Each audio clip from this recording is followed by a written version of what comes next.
fellow man or rather than with this state is encouraged. Why is that bad? Firstly, because it will mean that people are less likely to properly consider their options, because they won't consider moving back, because they'll identify more with the corporation rather than with the people in the rest of the state and rather with the state itself. Secondly, it harms the rights of others, because the first affirmative told us that these weren't proper states, that they had diverse clashing ethnic groups. But we think that this will result in decreased empathy for other people, and the people in these statelets will not be insisting on the rights of the people that they've left behind. So because we think that this harms the people that are left behind, but also that these are islands devoid of accountability that will just exploit their workers and their environment, we beg to oppose.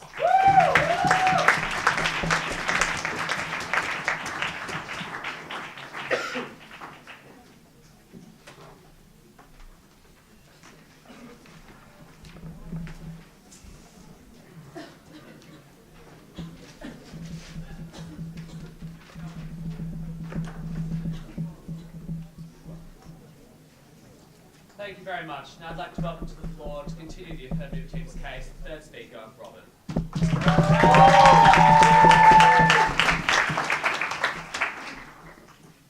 In a context where political development seems unlikely, where these regimes and the bureaucracy in countries like the Central African Republic, like Angola, is sclerotic and slow, where there is no hope of actual change in front of the horizon, where their land is fallow and foreign direct investment is minimal no matter how much the government does, under that context, do we go with their policy of waiting and hoping that political change will come, that somehow these governments will become smart and attract investment, or do we do what we do, which we admit can be kind of drastic, but at the very least, is a solution to an urgent problem of now? That is the onus that have never ever once dealt with. I'm going to look at two things today. Firstly, what exactly is the status quo, and what exactly will the effects of our policy be? And secondly, the less important concern, the long-term development of the state, because we must acknowledge that whether there is political development or not depends on factors outside of our policy, things like international efforts, like political developments, which they cannot guarantee as well. But before that, let's look at Paul's substantive here. I was warned that most of the good stuff will come at second, but I really, frankly, cannot see it.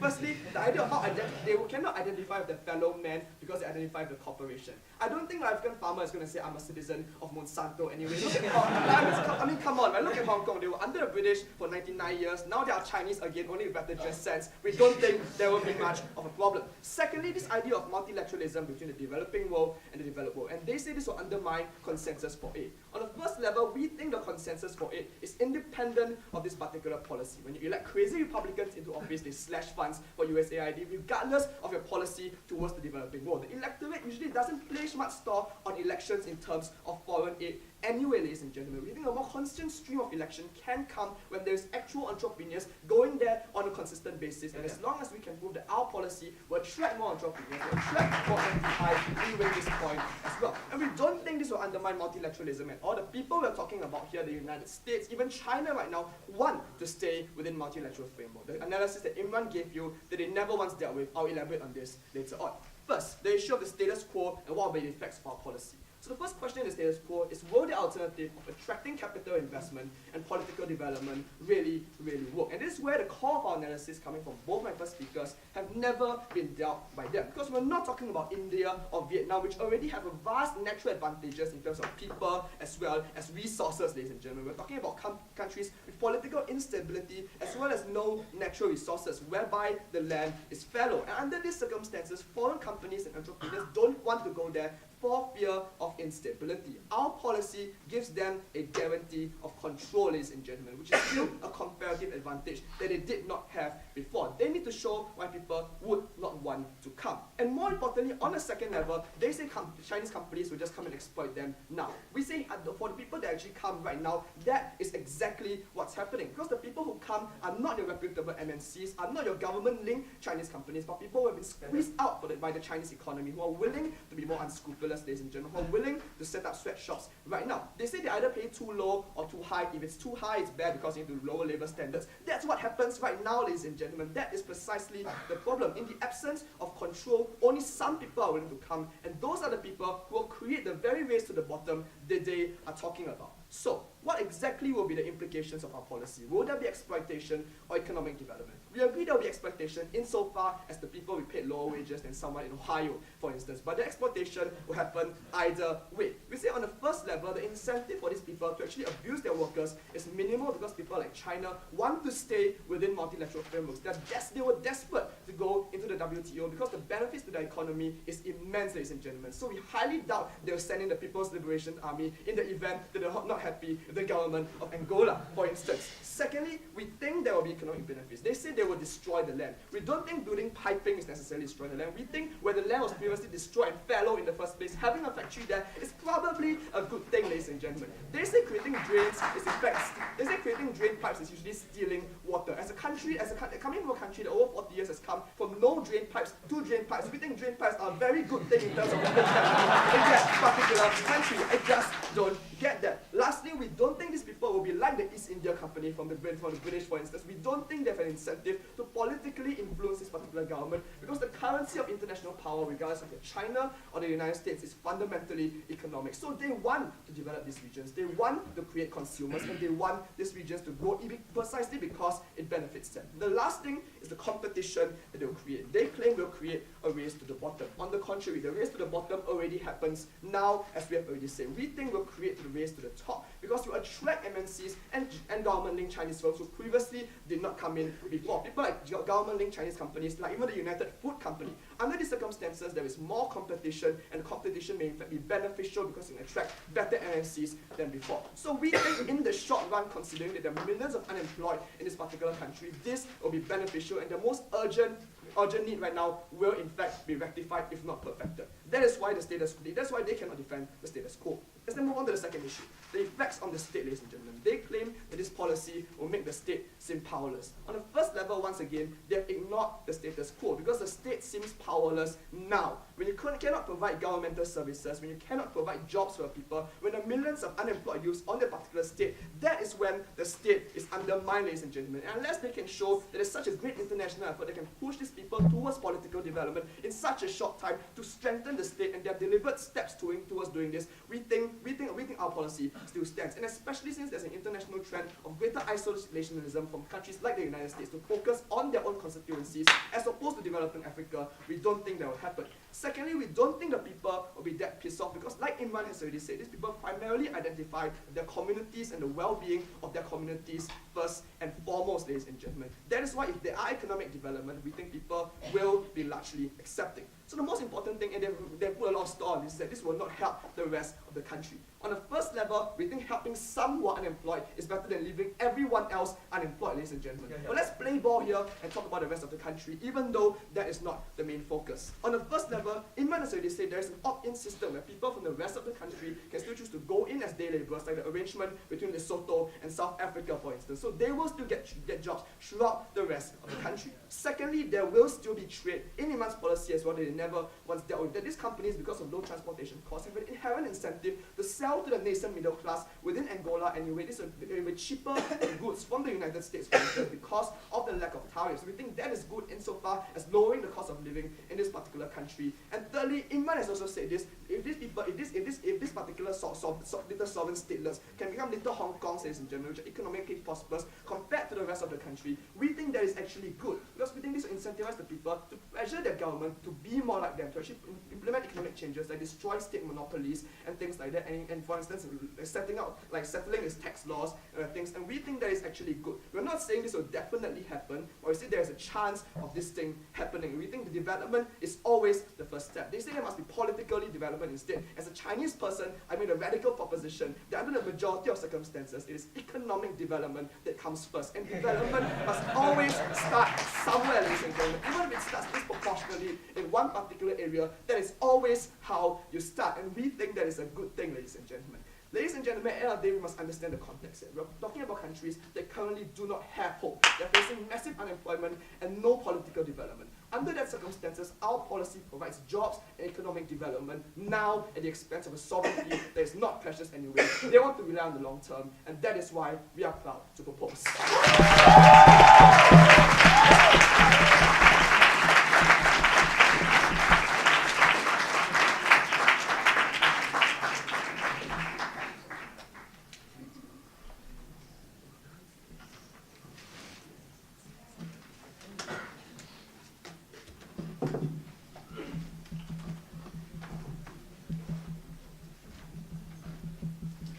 Thank you very much. Now I'd like to welcome to the floor to conclude the negative team's case, the substantive case, the third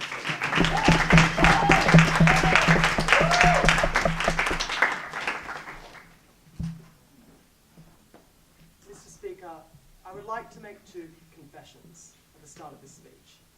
First of all, I'd like to apologise for mistaking this for the semi-final of the Australasian picnicking tournament. Second of all, I'd like to confess that development is difficult, and we recognise that in this debate, that sometimes states struggle to attract interest because they have difficulties in governance. And it wasn't our burden in this debate to show that Africa would magically change right now. What we said is that you undermine the incentives for states to bring development and bring increased living standards to the majorities of people that wouldn't be living in these special economic zones. You've increased sovereign risks for that majority, who were an important part of the debate. And the wager at the other side, as conceded in the dying minutes of the third affirmative speech, was the chance that perhaps in these economic zones some advantages could be reached. We weren't willing to sacrifice the majority on the negative side in this debate. First of all, I'm going to deal with that majority and development of those that are going to be left out of the economic zones. And second of all, I'm going to talk about the paltry benefits they'd actually get to those that live within them. To this first question about development in general. By second affirmative, it became clear that the states we were talking about were some of the worst in the world, some of the ones that struggle the most in attracting foreign investment. What we said is that sovereign risk would be a deterrent for the widespread rollout of your model in the first place. Because what you said is that you must maintain trade with this state. So you must maintain the kind of economic relationships which we stood for on the negative. Second of all, you have to have a number of their local population that you conceded were often fighting within themselves and often lacked education, and often resented the governments they lived under. And finally, you said the enforcement of this contract was through invasion. And we accept that invasions wouldn't happen all the time under the system, but the risk of a possibility of invasion, especially when you can't forecast the development of a despotic state over 99 years necessarily, means that people are less likely to take up these contracts in the first place. But they also pointed to reason that even if they did, you wouldn't necessarily get other people looking upon that investment favourably, because it wasn't clear at that point that you could control your investment. Elle gave you the example of how North Korea had sold a section of their land, and that went belly up for the investor that invested there, because people were worried about what was going on over the border and the economic situation around this island. Because we don't necessarily think that countries exist as an island, especially if you're contractually obliged to engage and trade constantly over 99 years with this despotic state that you're going to rely on, who's piping your water in order to make these lands developable in the first place. We thought that was incredibly problematic in this debate. But furthermore, we thought the majority of people existed outside fortress development in this debate. And we thought for those people, conditions were fundamentally undermined. Because it's true that we couldn't necessarily change things overnight. When you say, like, as a message, our government is so terrible, we are having to sell off the sovereignty of our people, we think that makes corporations less likely to invest in the rest of the country in the first place. When you change the conception of a government that its role of sovereignty is just to literally distribute and redistribute land rather than protect that land for the future interests of these people, we thought that was incredibly problematic. And when you change the capacity of ours to use investment to change that government for everyone, we thought that was terrible. Because they said it second, they love foreign direct investment, they love state aid. Yeah. Problematic for your side, because it's a bit mutually exclusive. Because when you can sell off a portion of your land for a giant one-off payment, rather than engaging with Western states that impose conditions on the loans they're giving, they'll be far more attracted to despotic regimes that don't want to change. Problematic for your side, because now when MNC is going to this country, they're going to be like, oh, no. We don't want to just buy your land. We want to buy your right to govern, and unless you give us one, we're not going to give you the other. And we think that the development that happens to the rest of that society and the coercion this would have on states that wouldn't necessarily want to opt in to selling off their sovereignty is problematic for the rest of the people that live in that country. But also, as Elle said, we don't necessarily think that Africa is going backwards. We think it's going forwards. The imperative they brought to us in this debate was a lie. Like Angola is a classic example. They said, first of all, in the characterizations of this debate, that we might be able to oil things, mine resources at the ground, as though multinational corporations were leaving oil in the ground under the status quo. Like Angola is an oil-rich, increasingly wealthy state right now. We think the Central African Republic has astronomical growth rates as the other example that they used in this debate. But furthermore, we didn't think they'd change the calculation with sweatshops, because now what the government presents to people is two options. One, we carve up the state and separate our national family, or two, we have sweatshops. We think that means sweatshops are more justifiable for these states because we never proved in this debate that citizens would actually want this. And the reason they kind of consider they wouldn't is their faux referendum, right? What happens when you hold your faux referendum and it loses and then you sign the deal? What about the population transferred and the way they engage with that corporate actor and whether people would trust the stability of this economic zone then?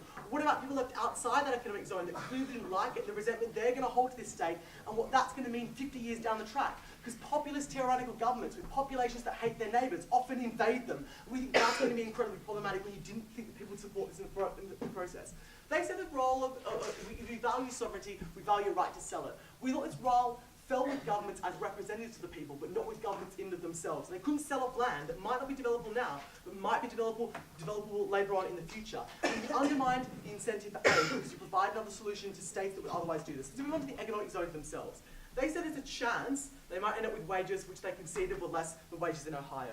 We thought, yeah, maybe, perhaps if these economic zones exist, and maybe perhaps if they're trusted as stable areas, and maybe perhaps if there's lots of them despite the circumstances of your model, we thought you might get minor benefits to these people, but they were only minor, weighing up against the damages you were doing to the majority of that population. The reason they were minor is because they were talking about these better MNCs, but couldn't clarify who they were. The interests of capital don't change just because you've given more authority to capital. Like, capital still wants to exploit these people. You've just given them more power to do that. The reason they said that wouldn't happen is, first of all, in the future, you want to be able to buy up more land, so you're worried about your market image. Well, the despotic state that you wanted to talk about aren't going to care what happens to their citizens, because according to your characterization, they don't care what happens to their citizens now. So you can fuck up the CAR and then go to Angola and still shell ship to you if we buy your characterization of how these governments operate. The second thing they said is the WTO will enforce it. Well, okay, I'm negative, the WTO will enforce it. Like, the WTO clearly won't enforce it. That's a blanket promise any debater can make in a speech, but clearly isn't going to exist. The final thing said is legitimacy. How much legitimacy, how much has the UAE cared about the way that it's treated immigrant workers terribly who moved to the UAE, right? The international image of China and the UAE have weathered the storms of harming people's rights in the past. And the kind of state-based corporations, the kind of multinational corporations that are dealing with sweatshops at the moment, who would be likely to be attracted to this model, and the kind of states that oppress people currently, who are likely to be attracted to the model by your concession with the examples of China and UAE, are not going to care about their international legitimacy. We thought the skills that you would develop would only necessarily have to be enough that these individuals would produce things for that corporation, and not necessarily enough that they would start questioning and evolving in terms of liberalism. We thought the example of Britain in Hong Kong was different, because that was the incentive of Britain there was that they were civilizing the world, rather than necessarily just extracting profits on a 99-year lease as a deal. And we think that the way that's different, well, I was inverted commas, like, I hate British. Sorry, Ben. So the other thing that we think in this debate is they were likely to damage intergenerational equality because they only had to be there for 99 years. Well, Hong Kong was a good example for our side because it's not necessarily politically integrated. That exists as a community that considers its interests before China. So we didn't necessarily think that all the benefits would flow back to the state. But they would be as well as the Hong Kong people because there's no incentive under this instance to do more than slightly better than a sweatshop because that's still an advantage for these people and still massive profit margins for these corporations. So we thought the likelihood of you being able to enforce successful economic zones was unlikely. We thought the existence of widespread economic zones was unlikely. What we thought was exceptionally likely in this debate is that you changed fundamentally the role and responsibility of states to their individuals, which is the worst thing you can do in the worst developing countries in the world. And for those reasons, we were very proud to oppose.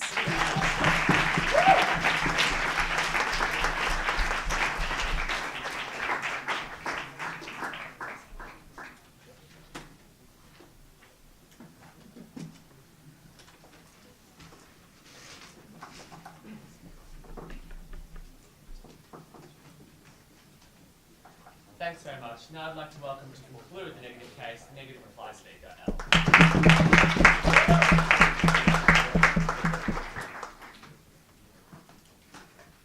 Mr. Speaker, the first question to ask at the end of today's debate was who did the affirmative team think that they were going to help under this proposal? Because their characterisation was that they were going to help countries that had very little hope of developing and countries that were failing their people. What we told you right from the outset of the negatives team's case, that the people who most needed this development, the countries that were failing so substantially, would never get the benefit of this proposal because the sovereign risk would still be too great to go into these markets. And that's where the example of North Korea that was never responded to was important. So the people that they asserted needed this proposal most wouldn't have the benefit of it. But next we told you that the countries that we could trust to enforce standards, that the sovereign risk was low enough in those countries, that people were already entering the market, and that FDI and capital investment was already sufficient in those places. The small number of countries that the affirmative team wanted to rely on that had no ability to actually enforce FDI conditions, but would enforce standards of contracts against corporations that I told you had powerful states backing them, and that Paul and Swain told you corporations that were paying these countries' wage by the affirmative team's own concession. We didn't think that that small group of countries existed in today's debate, and that actually countries that were able to enforce conditions when they had actually increased the autonomy of corporations to exploit their population were not an actual or real stakeholder in this debate. But even if they were, we brought you analysis as to why, if this proposal ever worked, the long-term development would be compromised in that state. The second affirmative tried to tell you that neither team can assure this and we should just prioritise short-term development. I know this sounds a lot like first speaker indignation, but I spent a really long time in my speech telling you 3 reasons why this proposal undermines development in the short and long term. And it wasn't good enough for them to just point to the fact that it wouldn't necessarily happen. We told you the risks were great enough. 3 reasons. Firstly, we told you that it undermines the state, that you told other investors around the world that that state was unable to handle its own development. We told you that it undermined the engagement with that state because they would have no incentive to take conditional loans. Paul told you that it undermined that state's relationship with the Western world, which could actually provide more aid to that country than this proposal. But Paul also told you that it undermined the population's affinity with that state and undermined the government as a result. Secondly, we told you that it undermines the development of the population in the rest of the country, which we asserted was the majority in today's debate and that they didn't contest. We told you that the corporation has no interest in ensuring the rest of that country, and the concession that they would irrigate water from other parts of the country was also evidence of that. We told you that this proposal would not develop education or infrastructure that wasn't in that corporation's interest. And we also told you that it would lead to social unrest in that country. Finally, we told you that it would lead to environmental exploitation because the only incentive would be to destroy and use that land for the 99 years that you held it in. It wasn't good enough for the affirmative team to say that long-term development was affected by other factors. That didn't disprove that this factor would undermine long-term development. So next, let's look at short-term development, because maybe the benefits in the short term were enough to disprove all of that long-term stuff. We didn't think that was the case. We told you it wasn't because the short term wasn't that bad, because capital investment in Africa was already leading to gains. Moreover, we told you that the benefits to wages would be small, because the competition and race to the bottom in these companies would mean that they wouldn't have substantially higher wages than anywhere else. But we also told you that those countries would be foregoing the tax of that investment otherwise, so they couldn't invest in infrastructure. At best, Mr. Speaker, the affirmative had a small number of benefits for a small number of people at the expense of more people and more benefits in the long term. That's why the negative team won this debate.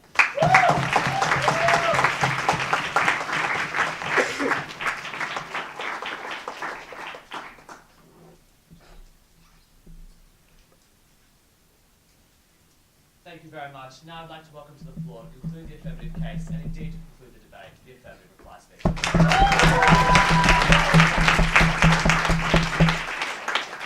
Side negative was deliberately misleading in their speeches, and I thought it was appropriate for me to remind the House of 2 ineluctable realities. The first ineluctable reality was the context that we set. That we're talking about countries with little political will to attract the kind of investment that we think is needed into these countries, to develop plots of land that they had no will, no technology, or no economic clout to develop on their own accord, to make some use of that in the short term for the benefit of the people at that point of time, especially when there was no foreign direct investment coming in. And the second ineluctable reality that I pointed out right from my first speaker's speech, which they deliberately toyed around with, was that we weren't talking about despotic regimes with no modicum of economic sense at all. We're not talking about North Korea hell, they starve their own people. These people won't subscribe to our policy. We're talking about despotic regimes. They still reserve that modicum of economic sense, like Gabon, like I highlighted earlier on in my speech. We think these are the people we want to target and formalize the process to ensure the degree of protection that comes with our policy. They were deliberately misleading, and it was quite disappointing that they did that. So let's take out all their points one by one and see how we won this debate. The first is the clash of competing policies, right? Because like Eleanor's entire speech revolved around the idea of the benefits of foreign direct investment. We made it extremely clear from Satna and Robin that it was not an idea about selling like plots of land or foreign direct investment. We think they were compatible. We think this is a debate where this fails, where foreign direct investment fails, then what do you do with this? Then they tried to like nuance and like skirt around the issue a bit more, right? They said like it will affect foreign direct investment. New matter coming from from Daniel, where he finally used the magic words that they were not mutually exclusive. Again, we preempted that from the start, and we thought it was more important coming from our side, because if these people realize that the foreign direct investment is something that's going to be more compelling or more beneficial for them, then they won't sell their land. It's like simple economic sense for these people. If they don't think they're going to get FDI, then they're going to sell their land. Why not give them that right, right? Something that came very, very late, and I thought I should respond in my reply speech. But beyond that, we also argued, Mr. Speaker, that things of example aid and multilateral efforts were all very unstable, and we weren't sure whether they were going to come in. We thought things of example, direct ownership of these lands, where you give them sovereignty, was a more direct form of helping these people, which guarantees that they get the benefits that we're talking about. Never responded by the other side. Then you went on to the second idea about long-term development. Again, our team made it very, very clear that whilst long-term development was something that we had one eye on, it was not our primary motivation, because we thought that long-term development was something to be dealt with by other factors as well, like international aid. We made it specifically clear that it was about the short term and how best do we help these people. But regardless, we still give long-term development benefits that coming from our side, right? We gave 4 specifically. First, about how the idea of transfer of skills to ensure that these people who are largely farmers or tribal hunters now at least get the basic operating skills to operate the machinery. We think this was particularly important. Secondly, the building of infrastructure like roads and pipes. Third, the idea of baking a middle class. And fourth, the idea of economic inspiration. They considered that places like Hong Kong provided inspiration for the rest of China, and it actually trickled down to some level of development because Hong Kong was so self-interested. We don't think the policy differs in any shape or form. Then we want the last idea about the abuse or the race to the bottom thing, right? Our argument was simple. It's already happening now, because when you don't formalize the system, the people who are going to come in are the unscrupulous MNCs, because to them, right, the risk-reward calculus is simple. Like, even though there's instability, they want to capitalize on like the low labor costs and the lax labor standards, because they think it's a worthy shot for them to gain and a foothold over the more established companies. We think the bigger companies will only come in when they realize their investment is going to be protected and securitized. These are the people we want to attract, and the only way we're going to attract them is if you implement our policy and you give them the modicum of control over it. Moreover, we argued why there were natural incentives that ensure they won't abuse anyone, right? And we gave 2. We gave one, the idea that we're going to build rapport with these people. They don't want to piss them off because they want to remain in these markets. And secondly, the idea that, they want to stay within multilateral frameworks, and the fact that there's no veneer anymore means they're exposed to these risks. Mr. Speaker, it is extremely clear. We're talking about the short term, how best do we deal with it. They have been fluttering around the issue throughout the debate, and we are extremely proud to propose.